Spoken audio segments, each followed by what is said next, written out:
Hello সবাইকে, এখন যে ব্লগটা দেখছেন এটা হচ্ছে আমার দশমীর দিনের একটি ছোট্ট ব্লগ। দশমীর দিন আমরা আবার 3 ভাই বোন মিলে বেরিয়ে পড়েছিলাম ঠাকুর দেখতে। বাড়ির কাছেরই একটা প্যান্ডেলে গেছিলাম, কারণ সেখানে বসেছিল মেলা। দশমীর পরের দিনই তো মায়ের বিসর্জন হয়ে যাবে, মা চলে যাবে। ভাবলাম বিদায় বেলার আগে মাকে একটু দেখে আসি, কারণ আবার সে একটা বছর পর মাকে আবার দেখতে পাবো। দিনটাই সব থেকে বেশি কষ্টের লাগে প্রত্যেকটা বাঙালির কাছে। তারপর সেখান থেকে ঠাকুর দেখে চলে গেলাম আরেকটি প্যান্ডেল দেখতে। তো যাই হোক, ভাবলাম যে বেরিয়েছে যখন এই প্যান্ডেলটা দেখে যাই। বাড়ির থেকে বলেছে ভাইয়ের সঙ্গে সঙ্গে ভাইয়ের হাত ধরে থাকবে, কিন্তু আমার ভাইয়ের অবস্থা দেখো, আগে আগে আমাকে রেখে পালাচ্ছে। তো যাই হোক, এই ঠাকুরটাও দেখে নিলাম। তারপর খেয়ে নিলাম একটু ফুচকা।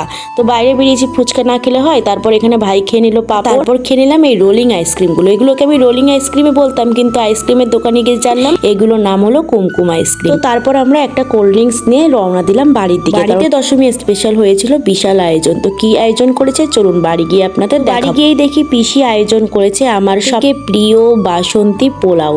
বাসন্তী পোলাও আমার সব থেকে ভালো লাগে, তাই আমি পিসিকে বলেছিলাম এটাই করতে। তার সঙ্গে ছিল একদম গরম গরম লাল লাল চিকেন কষা। তো সেটা দিয়েই দশমীর ভুড়ি পোস্টটা কমপ্লিট হলো। আর তার সঙ্গে ছিল লাস্টে গরম মিষ্টি। গরম মিষ্টি আমার খুব প্রিয়। তো এইভাবেই আমাদের দশমীর দিনটা কাটলো। তো ভিডিওটা ভালো লাগলে অবশ্যই চ্যানেলটাকে সাবস্ক্রাইব করে দিও। ফেসবুক থেকে দেখলে অবশ্যই ফলো করে দিও। আর এটাই ছিল আমার লাস্ট পুজোর ব্লগ।